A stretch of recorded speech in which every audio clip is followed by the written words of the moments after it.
Well, it was time. Started getting a slow leak from the water pump, and it's actually a very inexpensive for the parts, but it's the time that is required to do it. So after about 2 or 3 weeks of dealing with a little drip, keeping my eye on the temperature gauge, it is time to replace it. So let me take you step by step and you can see how it is done. Well, first step, you have to remove the fan shroud, the electrical fan, which I have here and here. Remove the air box. Didn't put that in the video because that's simple enough. Next step, I need to remove the mechanical fan. I have to remove this, and then I have to remove that. So this pulley, I need to remove this one off, and then I can get to the actual water pump. I have to remove the bracket that holds the power steering pump and go from there. For those of you who have never had to remove or loosen the belt, there's a screw here, a bolt here, a bolt here, a bolt here in the back, and then there's a bolt there that actually will loosen it. You have to do all of those in order to get it loose, and it can be a pain at times. Don't know why. 100% for the mechanical. Hold on. There's orange seeds inside the orange, and you plant the orange seed and turn it apple tree. Apple tree. No, it's an orange tree. Orange seeds make orange trees. Apple seeds make apples. Oh. So, anyways, well, there you go. I got the mechanical fan off. It's actually not that difficult to get it off. 4 bolts, and just take your time with it. Try not to drop a bolt. It can happen. So there it is. And if you're wondering why this looks different than a normal clutch, well, a mechanic friend of mine, he told me that a lot of the taxi drivers and people that do a lot of idling will replace their fan clutches to a non-thermal fan clutch. So how I understand it anyways, a fan clutch, it kicks in, the hotter it gets, the more it will cause the fan to spin close to whatever the RPMs that it's set for. Well, this one is at 100% all the time. So meaning that the fan is going to be 100% while idling or driving, and you can hear it is louder than normal, which I don't mind. But when you're on the trail and it's hot, you realize having that fan on 100%, it really, in my experience, and when I've been driving in the desert and when it's 100 degrees, it really makes a difference. I am constantly at a acceptable driving temperature. Well, as always, whenever I deal with the Serpentine belt on this vehicle, I always forget 1 or 2 bolts. These are the 2 I forgot about. There's actually 2 on the back side, 1, 2. The 2 here. The main tensioner, which is here, but right here, there's a lock nut or a locking, and well, now since I found it, it should be a lot easier to get this thing off. All right, here we are. I got the belt off. Next, I need to get this pulley off, which I recently replaced because the other one went bad, and then I'm going to start working on this pulley here. See, I'm trying to keep everything organized. Gonna have to remove this pump from the bracket.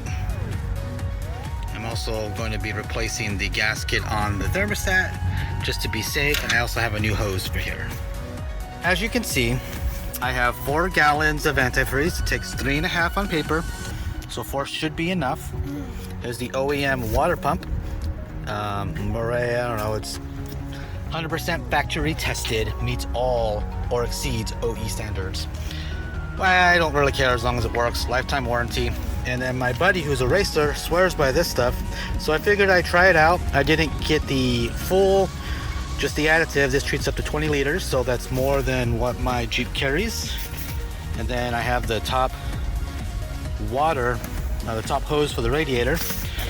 If you see the hose here, it's starting to bulge a little bit, so figured I'd replace it since I'm doing everything.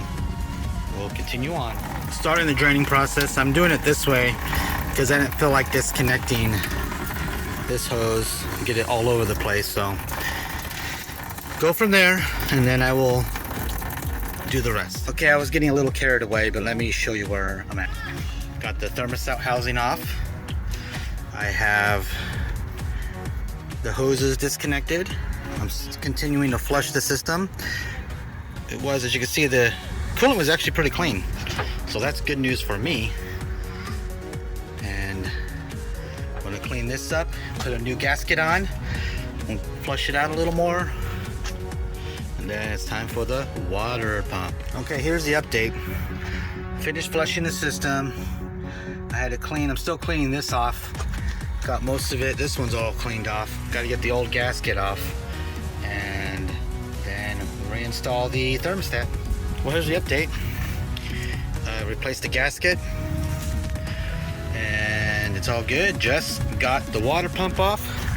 Actually doesn't look too bad. Maybe it just started leaking on the seal, but just figured I'd replace it. So I'm going to debate if I need to just clean this one up, put it back on, or put the new one on. Probably gonna put the new one on. Why not? Let's clean it up. All right, I got it nice and clean now. I need to prep the other water pump. First, I need to take this off and make sure it's in the same orientation, which is facing straight back from the front, so it will fit properly on here. Alrighty, I just test fitted it. It's perfectly aligned. I'm ready to put the gasket on and then screw it on. Basically done. Got it installed, lined up perfectly. Let's get all the hoses hooked up and start it back up. I'll tell you something, these work lights I installed come in clutch. Had to make food for the kids. Came out, it was dark. Continuing on the process. Update time, just got the new lower radiator hose in. I needed to run a special tool so I can tighten those down. I wasn't going to pay $80 for a tool that I only going to use maybe once. And I had to get another hose for the heater core because it was all destroyed. And so I'm just going on. Okay, next update. All the hoses are tightened. Time to get the Serpentine belt back in. I recommend always having a picture on hand until you memorize it like I have. And then we'll go from there. Completely forgot, need to get the mechanical fan in first because that pulley is really loose without a fan on it. So almost forgot that part. And then the belt goes on. All right, I got the belt down. It's tensioned in. People always ask me, how tight do you do it? Just a little bit more. These engines like to have the pulley or have the serpentine belt pretty tight. Tighter than a normal car, that's for sure. Need to get the fan shroud in, electrical fan, air box. Then I want to fill it up with antifreeze and then heat it up and open up the heater core and burp it. This is the final run, tail end of this saga. So several people have asked me why I have a belling wire holding the fan shroud. Well, with the non-thermal fan clutch, when I gas it, it sucks so much air it actually pulls the shroud and hits the fan.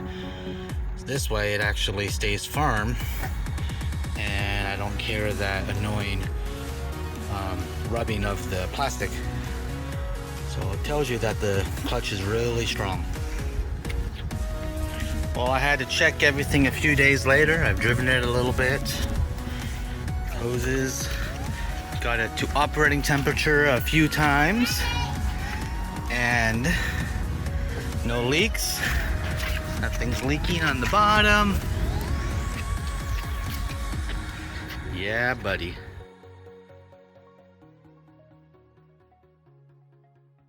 What are you doing? Let's check. You're fixing it. Fixing the truck? Yeah. The Jeep? Yeah. Do you know what this yellow thing is? Yeah. What's the yellow thing? It's the big. It's the battery. Yeah, it's the battery. Do you like the Jeep? Yeah. Yeah. All right, careful. I don't want you to fall.